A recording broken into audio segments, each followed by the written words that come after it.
Good day guys, welcome to my channel. Meron akong objective. Gusto ko maging parang clean na European look.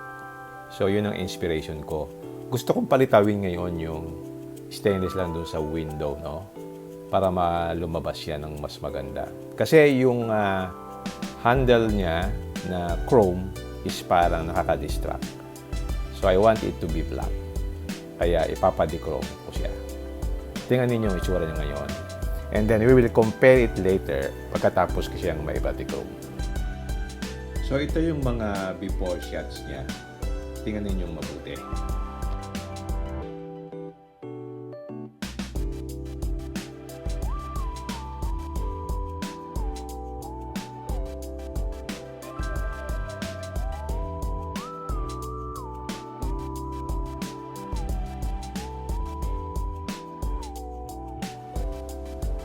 Okay, pupunta na tayo ngayon sa Decal Republic para mag-bodychrome. Tara!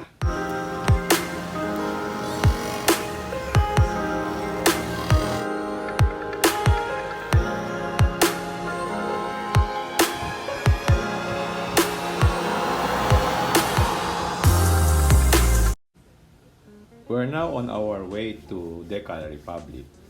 Ito is matatagpuan nyo sa Evangelista corner General P. Garcia. So that's about mga I think 3 or 4 kanto from EDSA. If you're coming from South Expressway, kakanan ka ng Evangelista and then turn left ka dito sa General P. Garcia.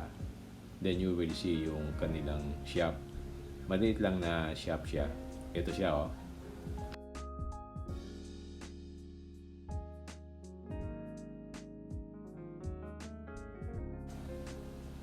Okay, nandito na tayo sa Decal Republic sa Makati, sa Evangelista. So ito yung branch nila sa Makati. Meron din sila sa Quezon City. Pero since ito yung mas malapit, dito ako pumunta. Okay, ang first step is kailangan nating tanggalin yung chrome handle para mas maganda yung paglalagay niya. So, yan, meron siyang tanggalin na tornilyo dito para matanggal mo yung handle niya. Kailangan dahan-dahan din kasi magagasgas.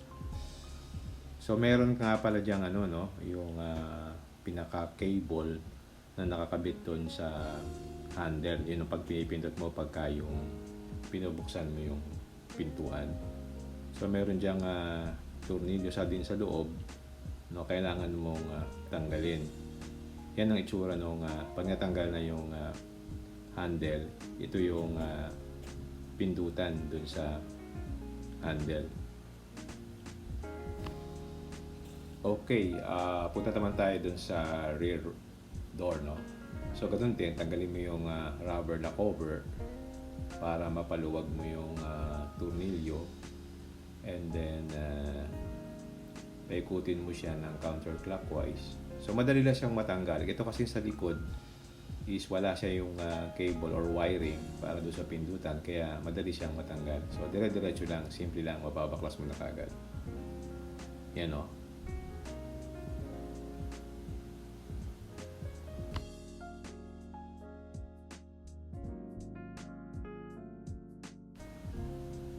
Pag natanggal mo na dyan, meron diyang parang rubber gasket para hindi pumasok yung tubig. So make sure na may babalik yan ng maganda para kapit na kapit din. Okay, punta naman tayo sa front left door. So ganun din ang procedure, tatanggalin mo rin para may kabit ng maganda yung sticker natin.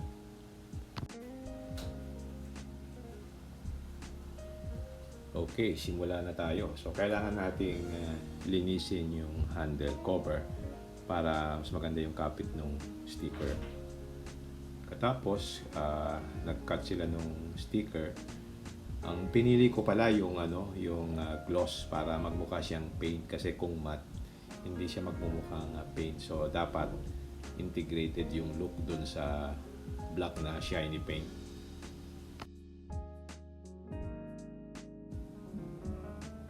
Yan, isusukat na nila ngayon yung sticker na ibabalot doon sa handle.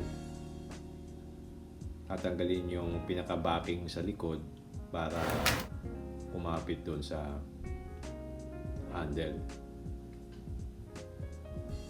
Pagkatapos, meron silang parang blower na hot blower para lumambot din yung sticker at kumapit siya ng maganda.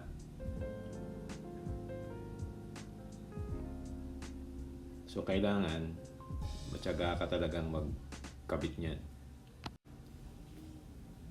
Tapos yung sa likod niyan kailangan na merong overlap. So ika-cutter mo para hindi makikita sa labas kasi kung hindi mo siya tinanggal, pangit. Tapos meron silang lighter pinapainitan para kumapit ng maganda doon sa mga edges. Yan, ganyan ang style pala na yan. Kasi yung lighter medyo nagpapalambot ng sticker ng konti. Pero mabilis lang. So ganyan yung final product niya. So naka-overlap siya doon sa ilalim para hindi kita. At magmumukha siyang parang pininturahan. Ito naman yung second part, yung sa may susian. So meron diyang butas. Ito yung maliit na part. So ganun din, medyo malalim yung yung butas. So kailangan hanggang doon sa dulo masakop nung sticker. So same procedure, kailangan mo ng cutter and then painitan mo din para kumapit siya ng maganda. Yan. Same procedure din. Tapos, ang magiging final product niya, yan, ganyan na. So, ganda yung pagkakakapit ng sticker. Lapat na lapat siya. So, it looks nice. So, pwede na natin siyang ikabit. So, okay, kabitan natin. Yan na yung wiring para doon sa button, doon sa handle sa harap. Kailangan maikabit natin uli. Yan yung pinipindot natin para mag-automatic unlock yung door, di ba? Yung wiring na yan, nasa loob siya. So, dapat nakaipit siya sa loob para hindi lumabas. So, yan. Ilalagay natin yung pinaka-brace. Tapos, babalik yung tornilyo para maibalik ulit. So, make sure na maganda yung pagkakabalik mo nung cable. Testingin mo kung gumagana yung door bago mo siya ibalik.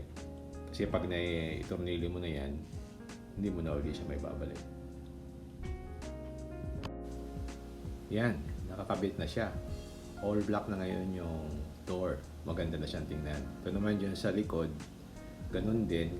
Mas madali siyang ikabit kasi nga wala siya nung cable. Sasalpak mo lang siya. Yan, naikabit na. Ayos. Test mo kung gumagana yung handle.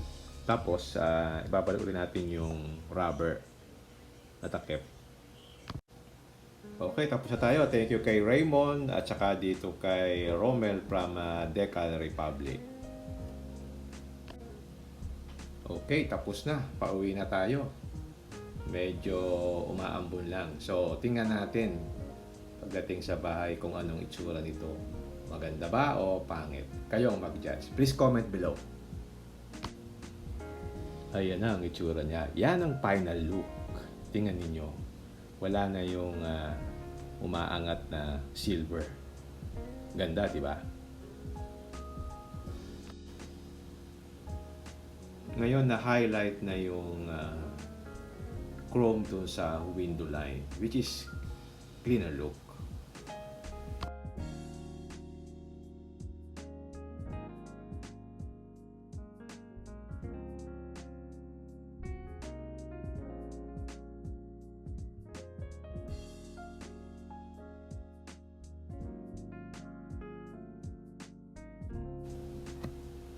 Okay, that's it. If you like this video, don't forget to like, share, and subscribe. See you again in my next vlog.